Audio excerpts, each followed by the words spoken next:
Welcome to the IT Career Energizer podcast. For anyone who wants to build and grow a career in IT, develop and improve your strengths and skills, be inspired and motivated by the successes of others, manage your career progression, and achieve your IT career goals. And now, your host, Phil Burgess.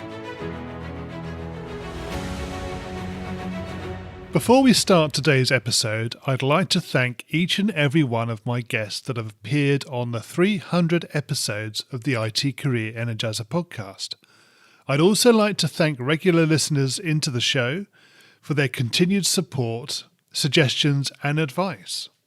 I'm very much looking forward to continuing this journey and talking to new people about their careers in tech. And I very much hope that you'll be able to learn from their skills, tips and experiences. But without further ado, let's listen in to the 300th episode of the IT Career Energizer podcast. Welcome to episode 300 of the IT Career Energizer podcast. My guest on today's show has a proven track record in building and leading successful teams, which he acquired through an extensive 22-year career at Microsoft Corporation, where his last role was that of Chairman for Europe. Since leaving Microsoft in 2014, he has been coaching individuals and teams on how to uncover their personal strengths and find the best in people.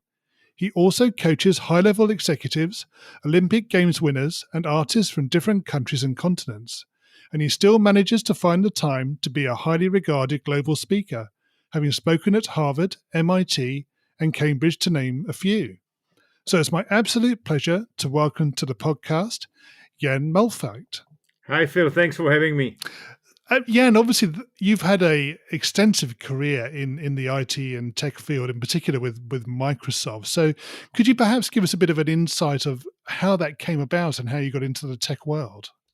You know, I after my university studying, I studied, computer science, basically, right? I was a computer engineer. Before that, I was a professional tennis player. It was interesting, but then I decided for computers because I love computers. So I spent 4 years in public sector, 2 years before so-called Velvet Revolution, and 2 years, after the regime change, basically, right after there was like democratic, government. And then I was working for a startup called Software 602. Okay, and we've got like word processor, which in 1 year we've got like 90% market share in Czech Republic and Slovakia. It was Czechoslovakia at the time; it was one country.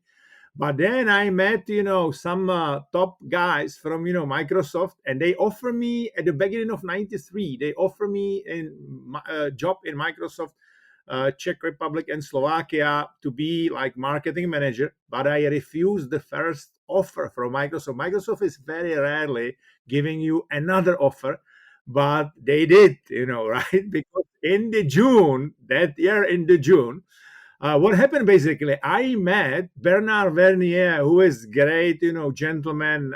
He was a, chairman for Microsoft Europe, like, 25 years ago.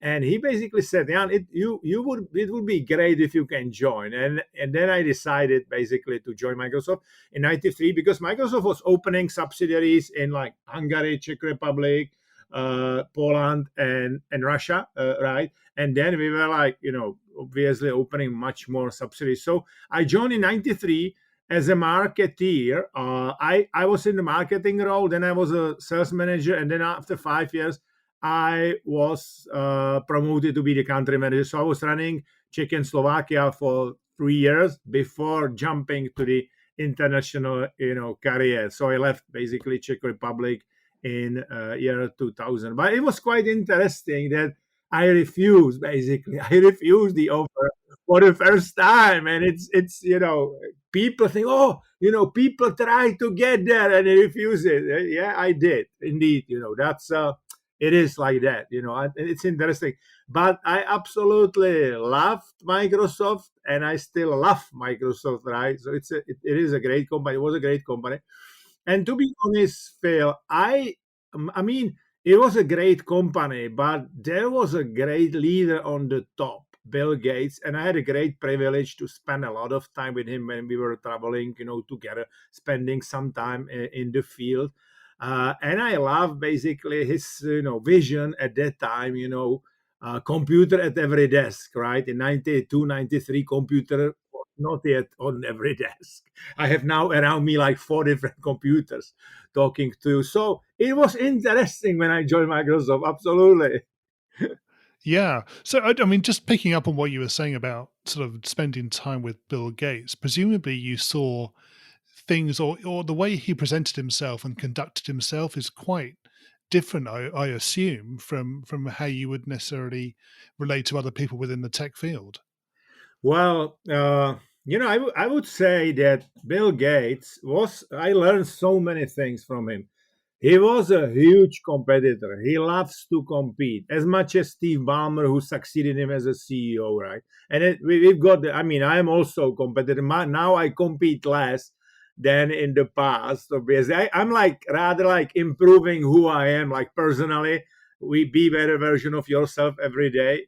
But it was like that. So it was he was a competitor. But if you look into the history, okay, what he did well and what Steve Jobs, in my view, the first kind of the Apple era, what Steve Jobs was doing, like very closed, system. And as a matter of the fact, Steve Jobs was fired from, Apple, which was not a right decision. I love Steve Jobs. I love two guys, Steve Jobs and Bill Gates, and they were both visionary.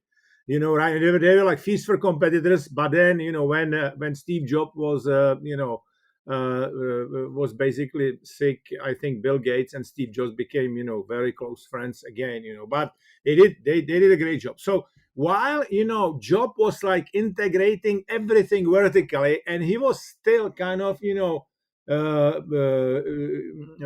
really like religious about this integration and not allowing anybody to do anything, right? Bill Gates was like, hey, let's, clone the system. Let's clone MS-DOS. Let's clone Windows, right? So that was the reason why Microsoft was so successful. On the other hand, what we need to say, when Steve Jobs, returned back, he built empire, no doubts. Interestingly enough, you probably remember that Microsoft owned in the year 2000 quite a huge chunk of the Apple stock. And we started to work again. We helped them a lot. When we were like fifth competitors again. But Steve Jobs created. I think Apple today, it's not its company, but it's more like movement. They got so many people who are like loyal customers, and those loyal customers will buy from you even during tough times, right? And to be fair to Tim Cook, when Tim Cook took over, I said, even publicly, I said it's gonna to be tough for him because there are big shoes to be fulfilled after Steve, number one. And number two, Tim is rather like finance guy, but I was wrong. That guy is doing very well, in fact, And if you look at Apple, they doing very well. So that was it. That's kind of on the competition side. But then I think the key was when Bill Gates and Melinda Gates, they decided to create Bill Gates and Melinda Gates Foundation. And I was kind of the close to that foundation because my mentor is Jeff Rakes, and he was running that foundation for 6 years. So he was like helping me when I was leaving Microsoft. So he's a really good friend of mine. Jeff Rakes was like number two, number three in Microsoft like 20 years ago, right? And then he left, and then he was running Bill Gates and Melinda Gates Foundation. And I think at that time, Bill was still very competitive, but at that time, he realized that there are so many big issues where his brain and his love of the technology can be used, like all issues in Africa, HIV, just name it, right? That's what the Bill Gates and Melinda Gates Foundation is doing. So that's another like phase, if you will, of the Bill Gates. And I remember that's the real experience. We were sitting at a press conference in Poland, in Warsaw, like 80 journalists in the room. And they asked him, Bill, how is it to be richest person in the world? And he said, I'm gonna to return almost all my money to the people who need my money. That's what he said. And there was like applause in the room from the journalists, which is very rare at the press conference, unless it's like in Wimbledon and it's like they are applauding, to Federer or Djokovic, whoever, right? So, yeah, so there are, experiences like that. I admire Bale for what he did as technologist, but I also admire him and his wife what they are doing, in terms of the Bill Gates and Melinda Gates Foundation. Yeah, exactly. Yeah. That's a subject we could talk about for a very long time. And I'm sure we could probably dedicate a whole episode to learning, what you've experienced and your opinions. But I want to sort of move on to the bulk of the interview. So, Jan, can you maybe tell us from you've had a tremendous career. Could you give us maybe one career tip that people ought to know about? Phil, one tip: be self-aware. And self-awareness, it's not one point, it's a journey. And it's a journey for the life. You are learning who you are all the time. Because once you understand who you are, okay, then you can much better understand your environment, other people who work with you in your team, your competitors, your partners, and etc. Right? But you need to understand who you are. The issue is today that we are teaching people what is around them, but we are not teaching people what is inside them, what kind of the talents they have, who they are not. Because, look, I really coach today some people who, won already Olympic Games, and hopefully some of them, they still will win Olympic Games, and I have some, people who are the world champions and so on, right? And the same, like I coach the best people in terms of the, like, big enterprises. Those people, they have three things in common: they understand who they are, they know who they are, and they know who they are not. Because that's where somebody else, like, look, when I was running big region, right, obviously I need to, because I'm good strategist, I'm good in communication, I'm good in visions, I'm not necessarily great in analytics and details. I can do it, I love numbers, and I can do it, but I can't spend too much time with it. It's not good use of my energy. That's why my kind of the complementary second person, like a COO, if you will, was the guy who was more empathical, because I'm good like listener and I'm empathical, but I need to know those people for some time. It's not that broad empathy. So more empathical person, and person with more like detail, orientation, if you will, right? So they understand who they are not. They understand what they want from the life. And number three, they can make decisions to basically take who they are to use it to achieve what they want, right? But self-awareness is key, whether you are a leader or individual contributor. But unfortunately, self-awareness is not built, because we are born to succeed, but we learn to conform. Basically, we learn to survive, and it's not good. I mean, all creativity, all curiosity from the childhood, it's killed in the school, basically, right? Because if the kids are entering the school, according to NASA, 98% of the kids are showing high creativity. If they are 10 years old, it's only 30%. 15 years old, only 15%. And if they are 25 years old, it's only 2%. Because the school is teaching you how to give right answers. It's not teaching you how to ask right questions. And all innovation, creativity, curiosity is happening around questions. We need to ask right questions. The key question for all innovators, including IT guys, is, can we do it differently? Ask that question in the school. Teacher will tell you probably, hey, look at that, what is in your textbook, right? This is it. That's the only version of the truth. I'm exaggerating a little bit, but it is like that. We have like 300 years old, school system, and we have technology of the 21st century, right? So we need to reform that schooling system, and it needs to be really based around student, around the pupil, and not around the subject, if you will, or even around the teacher. Yeah. I mean, you obviously spend a lot of time with potential Olympic athletes and so forth. So, in terms of their own self-awareness, presumably it takes time, and the mentoring that you provide enables them to get to the point where they are self-aware. Yeah. Phil, what I tell you how we do it. Okay, what do we do? I'm using for more than 20 years Gallup Strengths Finder test.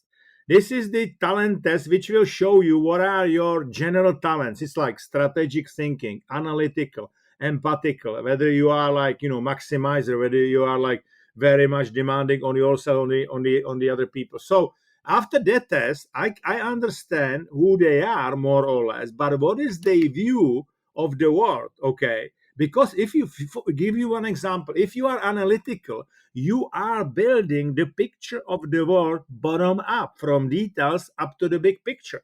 If you are strategic like me and futuristic, you are building, you go like from the big picture to the details, like from the top down. So we really understand, each other. That's the first part of the coaching, to really build self-awareness. But I know who that person is, so I can coach them in a right way. And then they are bringing different situations, like Patrick Schick, who is one of the best players now in Bundesliga. He's like, if he's scoring, or on the other hand not scoring, he's always telling me whatever was happening during that, like physically what was happening during that match.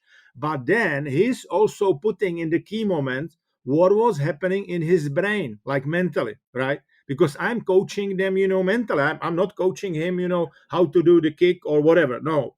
That's enough. That they have their own coach in Bayern Leverkusen, but I'm coaching him what to do with the brain. So I coach them on the concrete situations, and then they are learning. I built already 200 different, tactics on the mental toughness, right? How you can be, mentally tough. And I'm giving them my coaching method. It's more or less like give them like the Chinese menu, and they pick up based on their own personality what is better for them. Because some of those guys are like more introverted, so there are more techniques for introverted people. There are some other people who are like extroverted, so they are better techniques for extroverted people. And that's the way how I try to build the mental toughness. Mental toughness is basically your ability to perform well, whether you are in the business, art, or the sport, even during very tough conditions. That's the mental toughness. Yeah, absolutely. Yes. Okay. Jan, can you tell us about maybe your most challenging or worst IT career moments and what you learned from that experience? Yeah, okay. It's not necessarily connected to the IT, but it's connected to the recovery. While in my career, when I was running, for example, Central and Eastern Europe, we were 4 times in the row best performing region worldwide. So it was a very successful career. But unfortunately, one mistake I was doing, and I almost died because of that mistake, was the fact that I did not have enough mental recovery. I'll explain what I mean. I'm like former professional tennis player, so I was doing still, even during my time in Microsoft, a lot of physical activity, and I've got enough like physical rest. But my brain was always like up and running, thinking about my job, what I can do better. And I absolutely love all my jobs in Microsoft. I absolutely love. But if you don't have enough mental rest, and even though you love what you do, and if you are very often in the flow are moments when you basically do something which is very tough. On the other hand, you are at your best, you are using your best talent. This is called flow. A lot of hormones like endorphin, dopamine are released, and other hormones and other chemicals during sleep or during the recovery are supposed to clean your brain. And if you don't have enough recovery, your brain is not clean enough, and you are like suboptimal. Your performance is suboptimal. And I was working like that up to my like 50 up to 50 years old, and then I basically collapsed. I was deeply depressed. For 3 months I stayed at home, and 3 months I was in the mental hospital, and I almost died. And the issue with depression is that you stop to believe that you can recover. If you break your arm or your leg, you still believe, hey, I will recover. It may take some time, but I basically stop to believe that I can recover. That's why I was like looking forward to that. It was really, really tough. And only like fourth antidepressant started to work. It was bad. I totally recovered from that, and I was like, hey, it's a very bad experience. On the other hand, I learned so much from that experience, so I know very well how your brain works when you are on the top, but I know also very well how your brain works when you are basically on your knees, and I was more than on my knees. I fully recovered. I stayed another 3 years in Microsoft, and Microsoft was very nice to me all the time. It has nothing to do. My depression has nothing to do with Microsoft. I was like, I'm guilty. I mean, I because I did not have enough recovery. And now, Phil, what is interesting, what I realized that in sport, you take recovery as part of the process, as part of the performance. While in business, very often people think that recovery or having a rest, it's kind of the luxury, right? It's enough if I sleep 4 hours or whatever. No, it's not enough, because your brain, it has to do again with the Moore law, with IT. Your brain in 1 week needs to process so as much as information as the brains of our predecessors 100 years ago for the whole life. So we are under the huge pressure. And stress is not killing human beings. Acute stress, if you have a good rest after the stress, you're getting better, and you're getting tougher, because that's what Nietzsche was saying. What is not killing you, it's strengthening you. But if that stress is chronic, and chronic, you don't have enough recovery, then it's dangerous for your health, basically, because a lot of cortisol is released, and it's not good. So that was probably the major failure in my career, and it was caused really by the fact that I was super competitive, and I was like competing with me. It was almost like playing tennis against the wall. You know what I mean? And at some point, the wall is winning, right? The wall is stronger than Roger Federer, right? So anyway, but yeah, I recovered and I learned a lot, but I'm also very public about it, what happened. Yeah, very, very much so. Yes. So obviously that was the low point, and you, I suppose you recovered from it, and you now Yeah, know how to deal with that situation, and therefore what you need absolutely. to do. But sort of moving away from that, can you maybe tell us about your career highlight? Yeah, career highlight was probably really those 4 years. Look, I inherited team in Central and Eastern Europe in year 2000, which was kind of the average, according to the results, average or below the average, team. They were like number 5, number 6, number 10, number 11 out of the 13 regions. And I knew that I need to change dramatically something to achieve much better results. But I didn't know what to do. But then I was basically thinking, hey, right, I need to, like, my philosophy is really to, unlock human potential, to find what is best in each and every individual, put them together so there's a synergy, and inspire them through the vision, right? And basically at that point I met folks from Gallup. I mean, now even like Jim Clifton, I'm friend with him for 15 years. He's a Gallup CEO, and Gallup at that time introduced that test, Gallup Strengths Finder. So what we did, it was interesting, Phil. What we did, we tested all people. Okay, like I guess it was around 2,000 people, if I remember correctly. And basically, we were sitting with each and every person and telling them, hey, this is your job description. This is what we want you to do. And this is who you are. These are your talents. Let's talk about how you can use your talents to achieve what we, want. And imagine what happened. That team, which was below the average or average team for many, many years before, suddenly was 4 years in the row best performing region worldwide in Microsoft. Those 4 years, Microsoft was the biggest company on stock exchange. For me, it was like winning Olympic Games 4 times with my team in the row. Interesting enough, it was not only in terms of the revenue, profit, market share. It was also in terms of partner and customer satisfaction and employee satisfaction. Because if you do some job, you like the job, and you do it in the way you like, you are not only successful, but you are also, happy, right? And since that time, I use, that system I created, and which is part of my first book, the Positive Leader, which was published, by the way, by Pearson in UK first. And so, so I use that system for the first time, and now I use it with many other companies. But that was probably really, big highlight. Then I really love, I mean, all, time, I mean, I've got, like, Jean-Philippe Courtois, who is now Microsoft president, and who was for many years my boss. He was fantastic boss. And that's another element which what happened when I was in the mental hospital.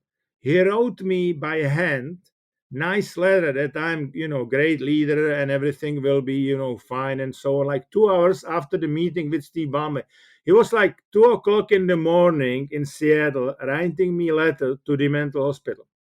And what I did, Phil, and this is quite interesting, Jean-Philippe was like last year 35 years with Microsoft. Okay.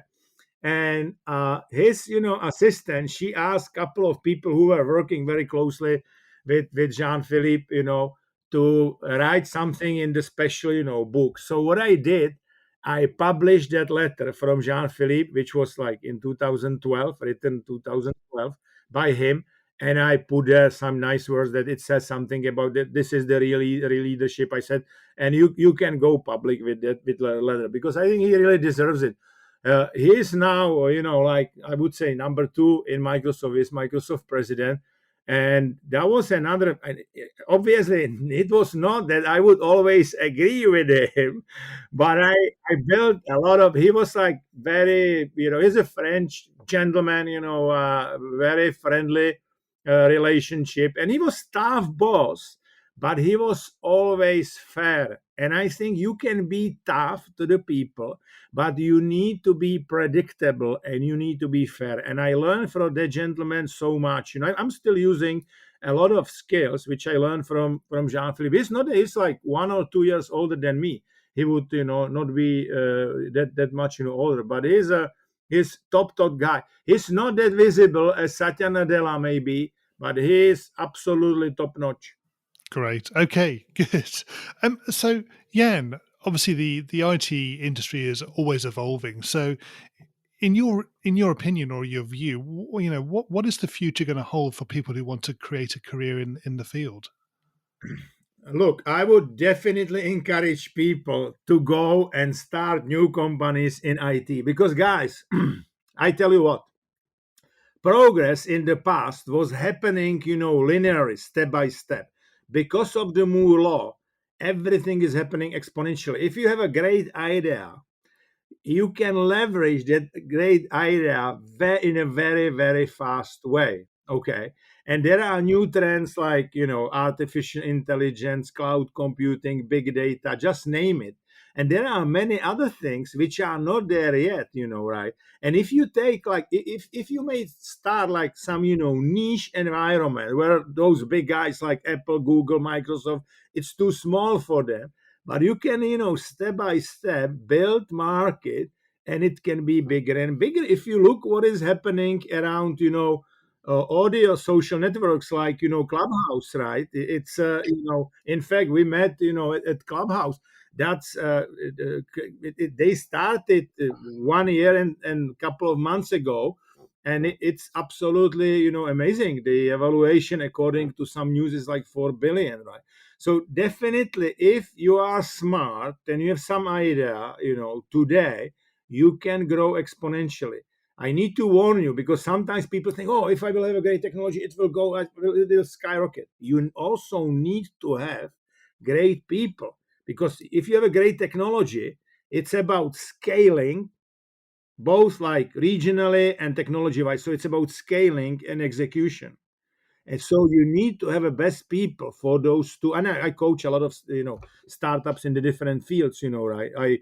I coach even some company. They are like in cosmetics, but it's totally based on e-commerce, and they really like they quadruple the revenue just during the COVID. Like they are from Slovakia, but they are now selling in 12 different countries, right? So it's amazing what technology can do. So I would definitely, there is probably, there was never better time to start, own company, especially if you are young and you don't have that many, dependencies on you, right? You just start. There's enough. There's enough VC money or angels money. There's not that many great ideas, right? So that's for sure, right? So there's enough. There's enough money, absolutely. So I would encourage definitely to start, company, absolutely. And then you will see what COVID will bring. Obviously, there is a huge debt everywhere. Maybe globalization will slow down a bit, but digitalization will go like on the exponential trend. It's clear. It is clear that digitalization will speed up, and you still have a lot of areas which are not, like manufacturing is partially digitalized, but it's not fully digitalized. If you take finance sector, it's getting better, but it's still way to go. So there's a lot of because IT technology itself is great, but it's enabling other industries. If you take today, like car companies, 60% of the budget for the new cars, it's software. If you take like new Mercedes, there's like 16 full-fledged computers, right? So the technology is the way, absolutely. Good. Okay. Yes, it'll be interesting to see what happens with Clubhouse in particular.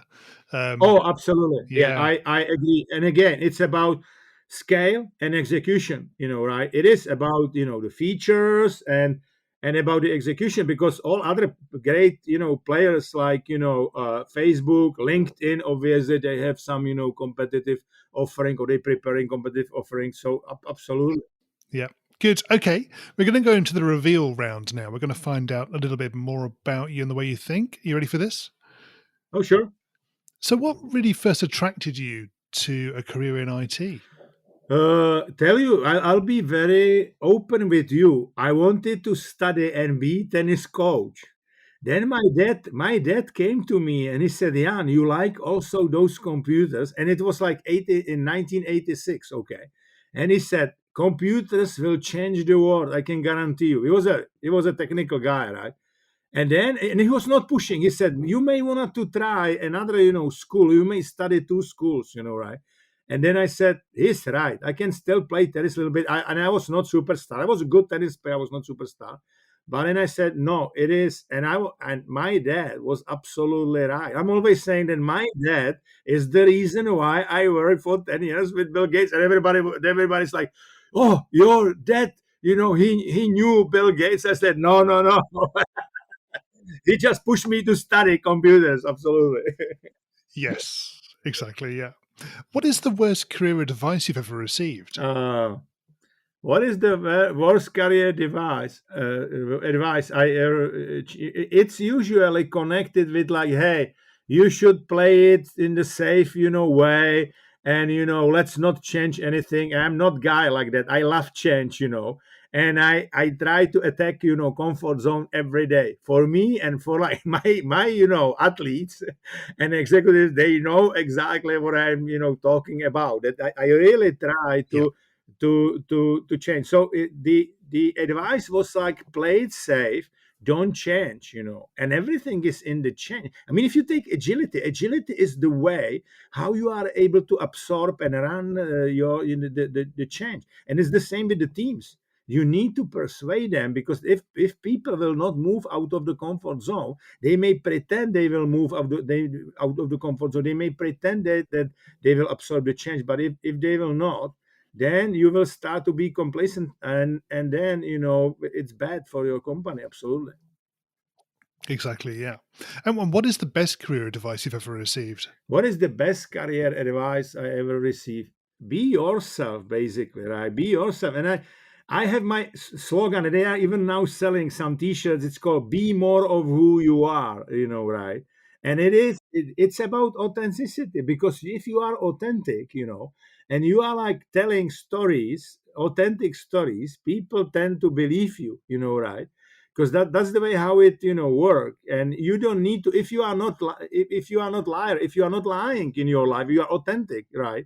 You don't need to remember anything. And then what I learned, Phil, if you are able to show vulnerability, right? Like my vulnerability is basically what I did with my life, did I screw up with the depression. This is it, right? I mean, it makes me stronger, absolutely, but at that time it is like that.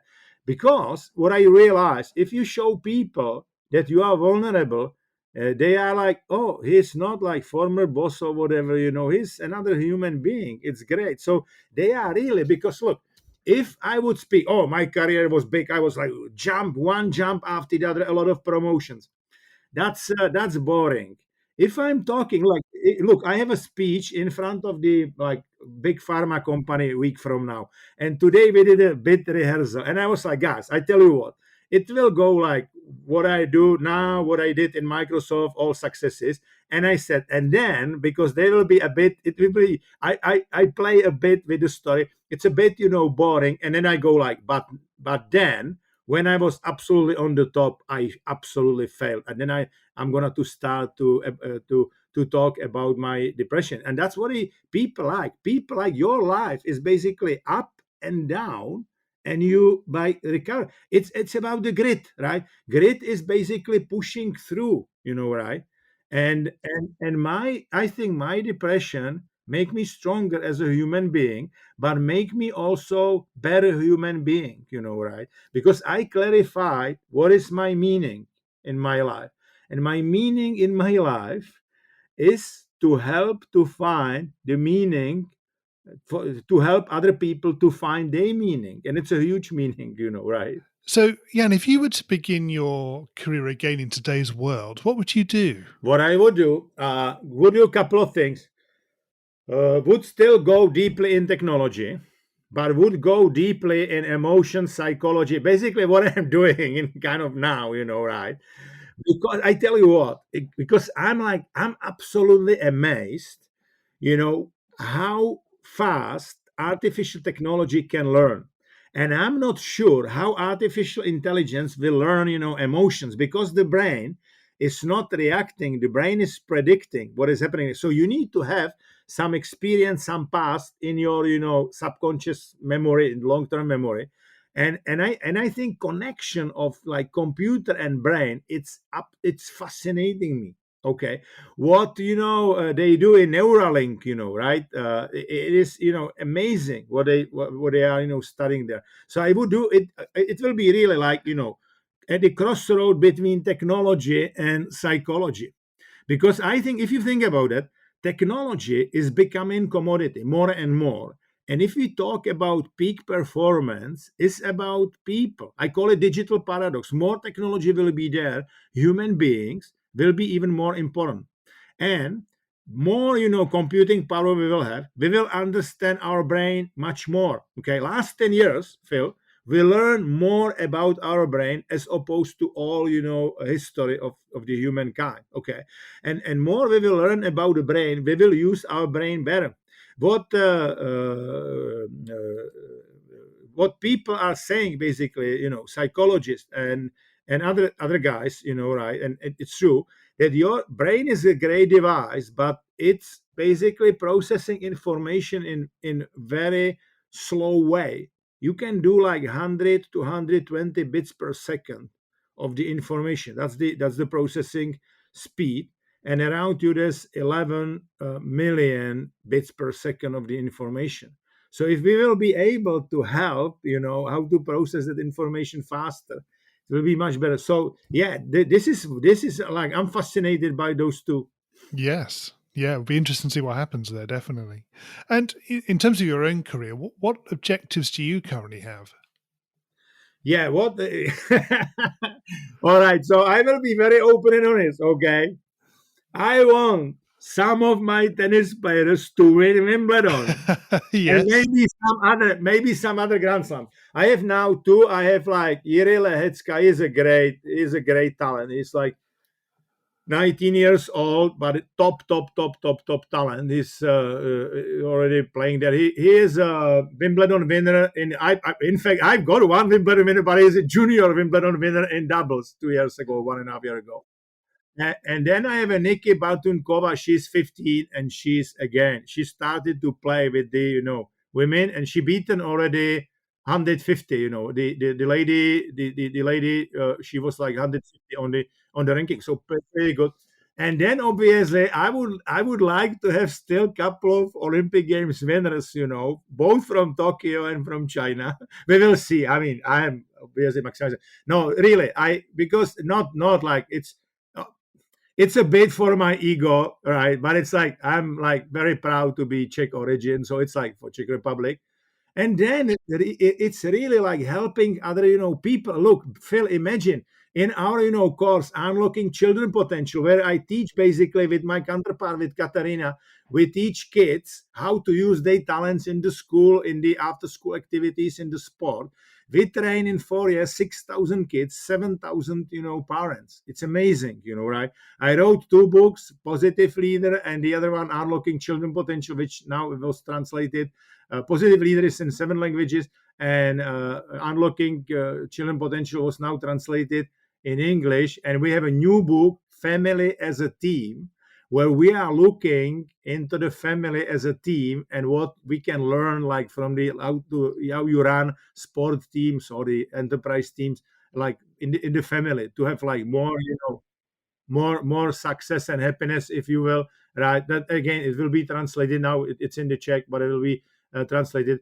And I love to work with like startups and with the enterprise leaders. So in a nutshell, look, in the nutshell, I try to help people to understand who they are so they can figure out who they can be. Okay.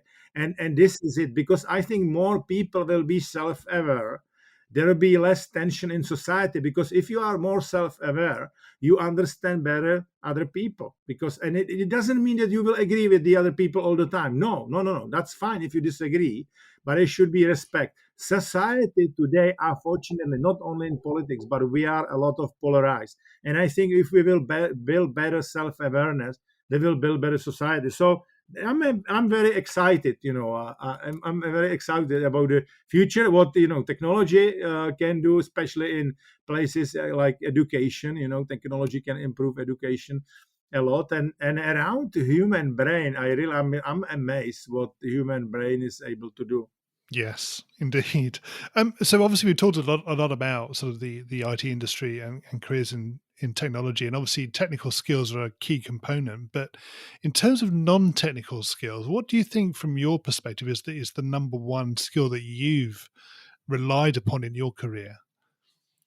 Uh, this is interesting, because I think if you take really like IT companies, there's a lot of IQ, and IQ it's in excess, and it's like IQ is entry ticket. You need to be smart. There's no way you can work in Google or Microsoft long run if you are not smart. You need to be smart, okay? But unfortunately, there's not enough EQ, okay, emotional intelligence. And Daniel Goleman, who was teaching us in Microsoft, he's basically saying that IQ is responsible only for 20% of your success, and the rest are things like EQ, environment, and stuff like that. And the EQ, like your self awareness, understanding other people, how you handle your emotions, it's not taught today. I'm teaching like at INSEAD, I'm entrepreneur resident. At Imperial College, I'm in advisory board. I do lessons at Harvard, Stanford. As you mentioned, I work with some students at Cambridge, and I did some speeches there. But even in those schools, emotional intelligence is not, taught, and I think it is a key, because if you want your organization, whether those are like 4 people or many thousand people, like in my case, if you want them to perform well, you need to inspire them. You need to understand who they are, so you can inspire them through the vision. Inspiration is something different from motivation. You can motivate through the bonuses, salaries, the results, and etc. But motivation is short term. Motive means what is around you. Inspiration means in spirit, what is inside you. And if you have a vision, and let's say, what is the vision? Vision is the picture of the world which does not exist yet, but you believe in that picture. Like Bill Gates said, PC at or computer at every desk in 1975, when the smallest computer was in the room 10 meters by 10 meters, right? But then people started to believe in what he believed, and he changed the world. The same with Steve Jobs. I challenge status quo. Okay, why you should pay for 25 songs if you listen only to iTunes, right? I could not, it's evening, so I wanted to say iPhone, but it's obviously iTunes. iPhone is a part of that. You can play all of those things.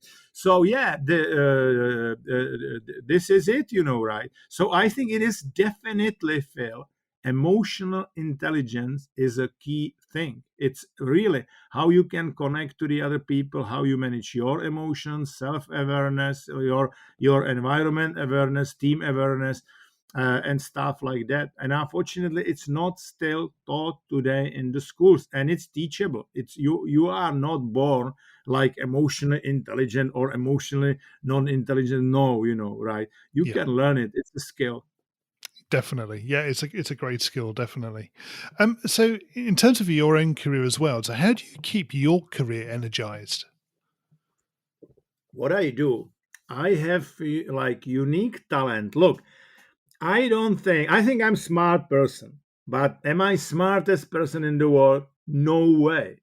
But what I am able to do, I really listen and follow very smart people, and I'm able to put thoughts from the different smart people, get them together and look at them from the different standpoints, from the different angle. I was very much, because Bill Gates loved Da Vinci, and he was like reading, when we were traveling, he was reading some book about Da Vinci. So I was obviously, okay, Bill Gates is reading about Da Vinci, so I'll also read about Da Vinci like 15 years ago. Not really. I'm honest. And then I realized that what was great with Da Vinci was like, basically, he did deep dive in science, deep dive in, medicine, deep dive in painting. And then he was able to connect those different, boxes using analogy. And what I'm able to do, Phil, what I learn from athletes, I'm able, analogy wise, to put immediately and coach according to the new experience, coach my, business leaders, and the other way around. A lot of people, when I started to coach athletes, a lot of coaches, they came to my seminar, they say, okay, we will be with you at the seminar, but how can you coach? If you were okay, we were playing tennis, but 25 years ago, you have no experience whatsoever with athletes. But it's about brain, mental coaching. It's about the brain, and does not matter whether it's in the business, art, or sport. You have still the same issues like stress, fear, doubts, and stuff like that. So that's another thing I'm able to do. And then what I do, I'm making tons of the notes. If I watch at the YouTube best thinkers. If I like them, I basically go and do some online training there. In fact, Michael Gervais, who is the Seahawks, mental coach in Seattle, that's the American football team. They won Super Bowl. I will be with him in 1 hour at the clubhouse. We became friends because of the clubhouse, but before that, I was at this, trainings, and was, following him. So there are a couple of people I, follow, and I listen to them, because the thing is, if you wanted to play, look, like in England, right? If you wanted to play Premier League, you need to learn from the people who are playing or played in the past Premier League. This is it. If I want my guy Lehečka to win Wimbledon, to beat people like Federer, Djokovic, Nadal, whoever, I need to learn, and he needs to learn from the people who did it. And that guy is Dominik, Herbati. That's the Slovakian tennis player. He finished like 12 years ago. He's also on the clubhouse. I met him thanks to the clubhouse, and we became friends. He, he beaten 12 number ones in his career, 12 number ones in 34 matches. His score with Nadal is 3 wins, 1 loss, with Federer 2-1, and with Djokovic 1-1. And he knows exactly. He described me what to do the day before the match, and the day, when he was playing, and after the match, because I wanted to understand what is this winning, mindset, to make sure that, my tennis player Yiri can employ it also, right? So this is it. So what I try to say, I try to learn from the best. And Bill Gates, I had a great chance. Whenever I spent with Bill whole day, I was like at least one A4 full of the notes. Not necessarily, obviously, I did the notes, kind of the follow up, what needs to be done.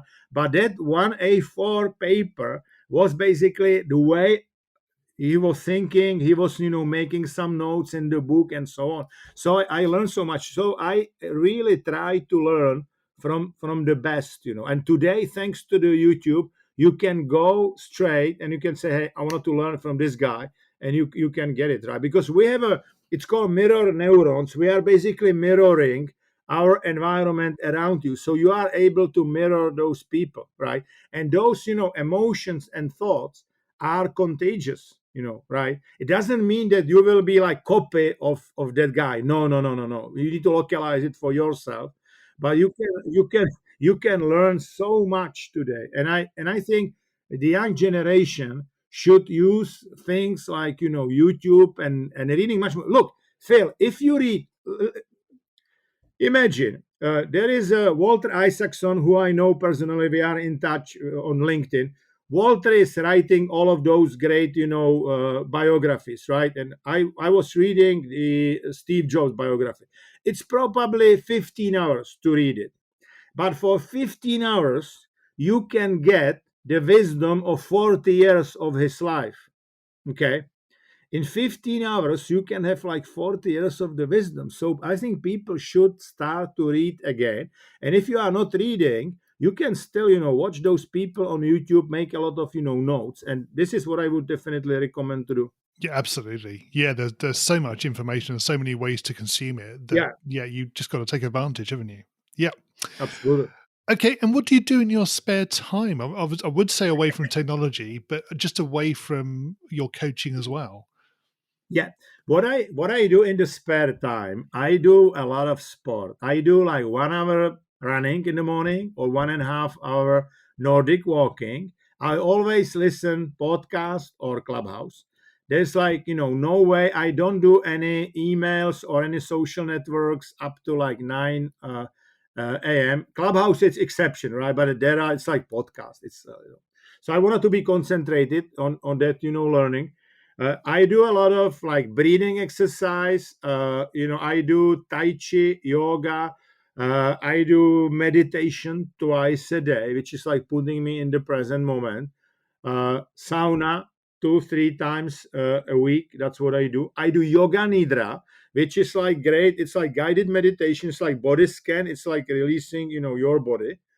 I read. To be honest, I read probably now less than in the past. I much more watch and listen.